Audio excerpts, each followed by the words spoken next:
Hello viewers, আসসালামু আলাইকুম। আপনাদের জন্য সুখবর, যারা রাশিয়া যেতে চাচ্ছেন তাদের জন্য আবার নতুন নিয়োগ চলে আসছে বয়সেলে। তো সরকারিভাবে খুব কম খরচে যারা 56,000 থেকে 70,000 টাকা খরচ করে যারা রাশিয়াতে যেতে চাচ্ছেন, তো তাদের জন্য সুখবর। আর বেতন তো কমপক্ষে আপনারা জানেনই, সর্বনিম্ন 50,000 টাকা থেকে শুরু করে 1 লাখ টাকাও আছে, 70-80,000 টাকাও আছে রাশিয়া। তো যারা এটা অবশ্যই আপনাকে এই কাজে অভিজ্ঞ থাকতে হবে, সেটা হচ্ছে শিপ বিল্ডিং, মানে শিপ তৈরির কাজে দক্ষ শ্রমিক নেবে রাশিয়া। তো সেক্ষেত্রে 7টি পদে নিয়োগ করা হচ্ছে। একটা হচ্ছে দোভাষী, এটা হচ্ছে সবার লাস্টে বলে দিলাম। এটা সবার লাস্টের নিয়োগ এই পদটি, সেটা হচ্ছে দোভাষী। যারা দুই ভাষা জানেন, আপনার রাশিয়া এবং বাংলা ভাষা ইংলিশ জানতে হবে। তো রাশিয়া ভাষা বললে আপনাকে বাংলায় কনভার্ট করতে হবে, তার মানে এখানে বোঝা যাচ্ছে যে ওইখানে আরো অনেক বাঙালি আছে এবং ম্যাক্সিমাম হচ্ছে রাশিয়ার। সেক্ষেত্রে বাংলাদেশের নিয়োগ অনেক নিচ্ছে তারা। এর আগেও যে জেড ভেস্তাতে শিপ বিল্ডিং এ নিয়োগ ছাড়ছিল।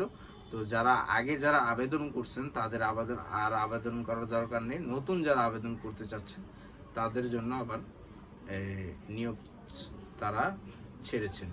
তো এই ক্ষেত্রে এখানে কিছু সংশ্লিষ্ট কাগজপত্র প্রয়োজন হবে আপনার অবশ্যই। যারা দোভাষীতে যেতে চাচ্ছেন অবশ্যই আপনাকে মাস্টার্স, অনার্স বা এগুলো সার্টিফিকেট থাকতে হবে। আপনার বিবিএ বা হায়ার এডুকেশনের এখানে লোক নিবে। আর দ্বিতীয় কথা হচ্ছে, এইসব বিষয়ে সব কিছু অরিজিনাল ডকুমেন্টস লাগবে আপনার। তো ইন্টারভিউর ক্ষেত্রে আপনার যেসব ফ্যাসিলিটিস বা যেসব বিষয়গুলো আপনার মনে রাখতে হবে, এগুলো সবসময় কাগজপত্রগুলো সাথে নিয়ে আসবেন।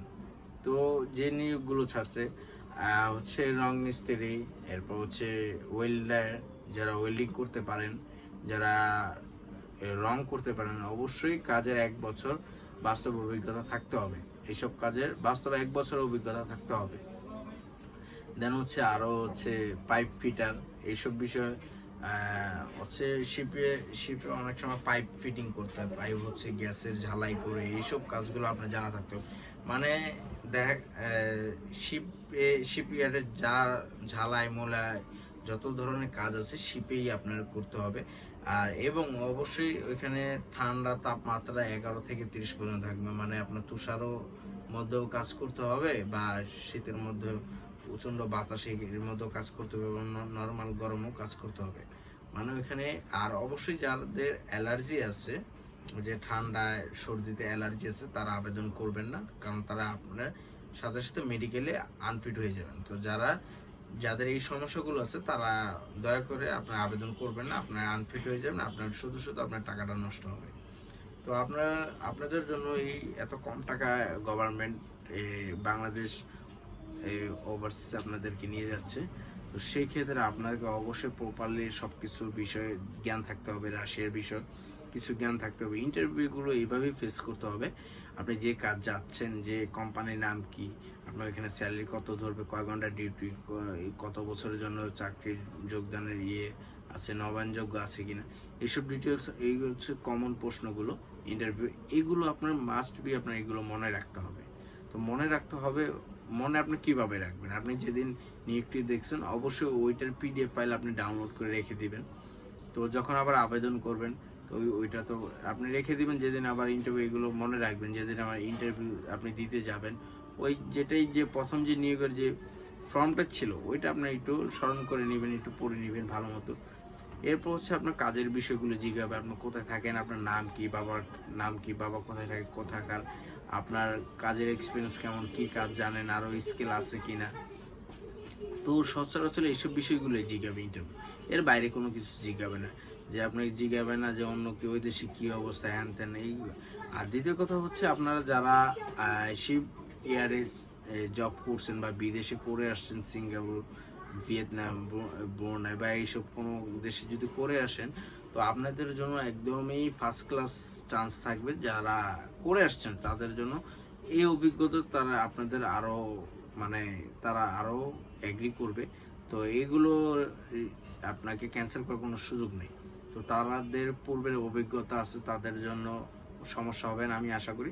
কিন্তু যারা নতুন তাদের জন্য একটু সমস্যা হবে। তো সবকিছু বিষয়গুলো আপনারা জেনে তারপরে আগাবেন। তো অবশ্যই যে খরচগুলো হবে, তো এখানে বলা হয়েছে বয়সের যে নির্ধারিত যেটি চার্জ ওটা 56,000 টাকা সামথিং।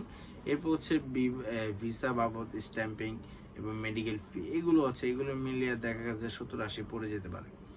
তো বেতন আপনার তো ওইখানে লিস্ট দেওয়া আছে কোন পদের কত টাকা বেতন হবে।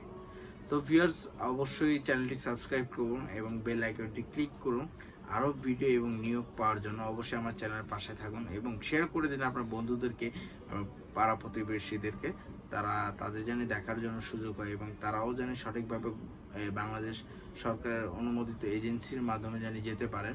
তো সেই সুযোগটিও আপনারা করে দেন। তো যাওয়ার আগে আপনারা অবশ্যই আগে মাইন্ড সেট আপটা করে নেবেন যে আপনি যাবেন কিনা। তো আমি এটা আমার বাস্তব দেখা। তো আমি আজকে যেহেতু 13 তারিখ 13 জুন 2024, তো এই দিনে ব্রুনাই একটা ইন্টারভিউ ছিল, আমি গিয়েছিলাম। তো ওইখানে একটি লোক ইন্টারভিউ দিয়েছে, তার পাসপোর্ট রাখছে, তার পড়াশোনা আছে এবং অভিজ্ঞতাও আছে।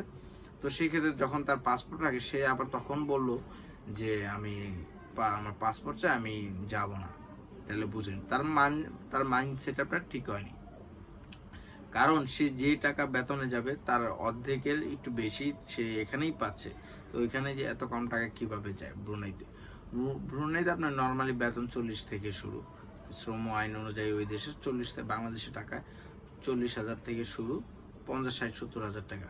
এটা আপনার স্কিল বুঝে। ম্যাক্সিমাম হচ্ছে জেনারেল ওয়ার্কার বা লেবার এবং ইলেকট্রিশিয়ান, প্লাম্বিং, এগুলো হচ্ছে 1600 টাকা রোজ বেতন হয়ে থাকে ব্রুনাই। তো সেক্ষেত্রে রাশিয়ায় এগুলো অন্যরকম। তো এক একটা দেশে এক এক রকম নিয়ম কানুন শ্রম আইন অনুযায়ী। রাশিয়ার আপনার যেতে হলে আপনার রাশিয়ার সম্পর্কে অবশ্যই ধারণা থাকতে হবে, ওইখানে কালচারের বিষয়ে ধারণা থাকতে হবে। ঠিক আছে, এইসব বিষয়গুলো খুব মনে রাখবেন, মনোযোগ দিয়ে শুনবেন। তো ভিউয়ার্স, ভালো থাকবেন, আল্লাহ হাফেজ।